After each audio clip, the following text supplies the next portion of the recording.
આજે એક મહત્વના સમાચાર મળ્યા છે, બધાને જાણ છે એવી રીતે ગુજરાતભરમાં છેલ્લા ઘણા વર્ષોથી આદિવાસી સમાજ સાથે ખૂબ અન્યાય થતો હતો.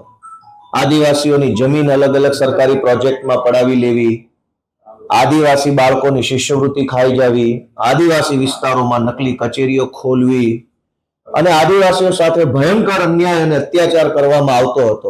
એવા સમયે 2022ની વિધાનસભાની ચૂંટણીમાં આદિવાસી સમાજ માટે એક આશાના કિરણ તરીકે ચૈતર વસાવા નામનો આગેવાન ઉભરી આવ્યો અને ચૈતર વસાવા 2022ની વિધાનસભાની ચૂંટણી જીત્યા પછી ધારાસભ્ય તરીકે ગુજરાતભરના આદિવાસીઓના પ્રશ્નોનું, પીડાનું, સમસ્યાનું સતત નેતૃત્વ કરતા આવ્યા છે.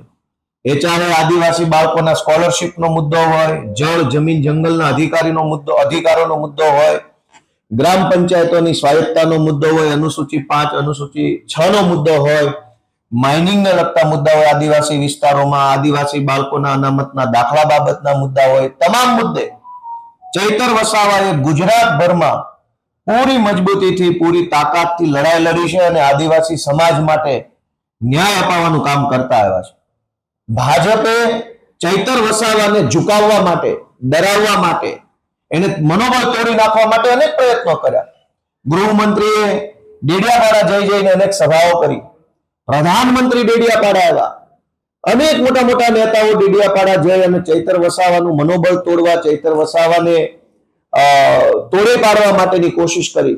પણ ચૈતરભાઈ વસાવા બિરસા મુંડાના વારસદાર છે, વંશજ છે, કે ભાજપ સામે ઝૂક્યા નહીં અને એટલે ભાજપે સરકારી મશીનરીનો ખોટો ઉપયોગ કર્યો. એક સરકારી ખોટો ફરિયાદી ઉભો કર્યો, સરકારી પંચ, સરકારી વકીલ, સરકારી પોલીસ અને બધા સરકારી માણસોએ ભેગા મળી 2 વર્ષ પહેલા ચૈતર વસાવાની સામે ખોટું પ્રપંચ ઉભું કર્યું. ચૈતરભાઈને જેલમાં રાખવામાં આવ્યા અને જેલની અંદર પણ ભાજપ તરફથી એને એવું સામદામ કરવામાં આવ્યું કે ભાઈ તમે પક્ષપલટો કરી લો તો તકલીફ નહીં પડે.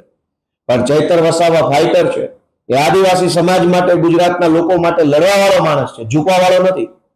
ભાજપે જ્યારે એમને જેલમાં નાખ્યા તો આદિવાસી સમાજે ચૈતર વસાવા પાસે આશા રાખી, ચૈતર વસાવાને જિલ્લા પંચાયત જીતાડી આપી. આદિવાસી સમાજે આદિવાસી વિસ્તારની અનેક તાલુકા પંચાયતો, જિલ્લા પંચાયતો, આ નર્મદાની જિલ્લા પંચાયત બનાવી દીધી. શું કામ?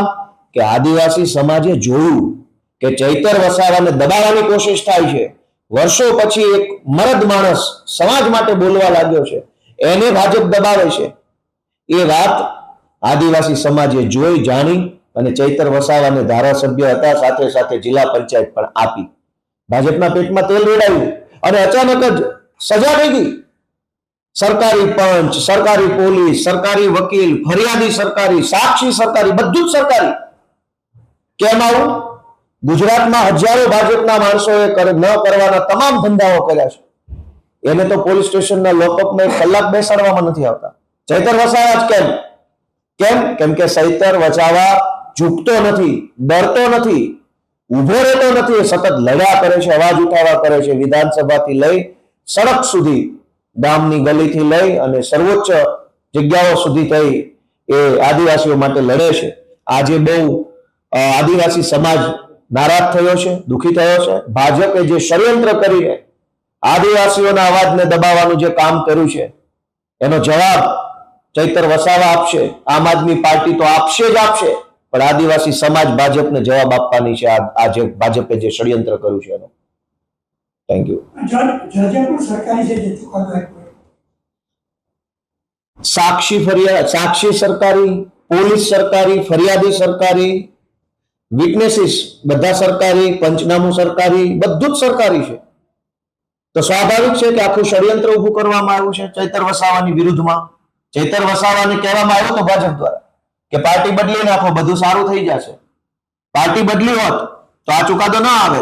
એનો અર્થ એ થયો કે ચૈતર વસાવાને ફસાવવા માટે સરકારી તંત્રનો દુરુપયોગ કરવામાં આવ્યો છે અને કોઈ પણ રીતે ચૈતર વસાવા એની રાજકીય કારકિર્દી ખતમ થઈ જાય, ચૈતર વસાવા આદિવાસીઓ માટે બોલતો બંધ થઈ જાય, ચૈતરભાઈ મુદ્દા ઉઠાવતા બંધ થાય, એનું મોઢું બંધ કરવા માટે, એને ઝુકાવી દેવા માટે, એની રાજનીતિ બરબાદ કરવા માટે થઈ આ ષડયંત્ર કર્યું છે. પણ અમે આમ આદમી પાર્ટી, અમારી આખી ટીમ ચૈતરભાઈ વસાવાની સાથે છે, આદિવાસી સમાજ ચૈતરભાઈની સાથે છે.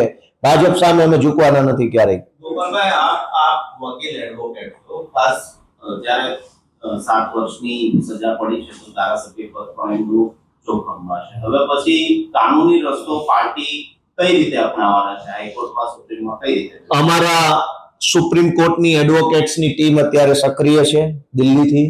અમારા ગુજરાત હાઈકોર્ટના એડવોકેટ્સ પુનિતભાઈ જુનેજા, ઓમભાઈ કોટવાલ, દિવ્યેશભાઈ સહિતની અમારી ટીમ, પ્રણવભાઈ, બધા એક્ટિવ છે. હું પોતે પણ આમાં એક્ટિવ છું.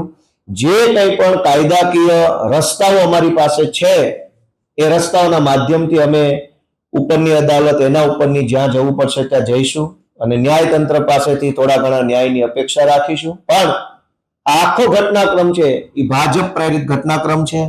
ચૈતર વસાવા જ કે ગુજરાતના ઇતિહાસમાં અનેક કાંડ, કૌભાંડ ને દુર્ઘટનાઓ બની છે.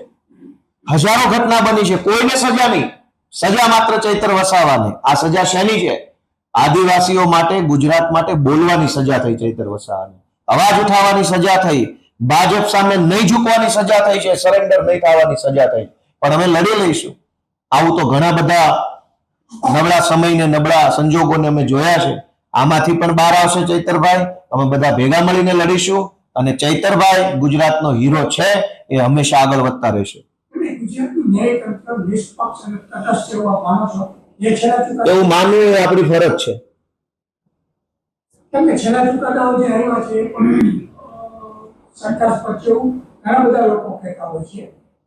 લોકો કહે છે તો એ વાતમાં કંઈક હશે જ.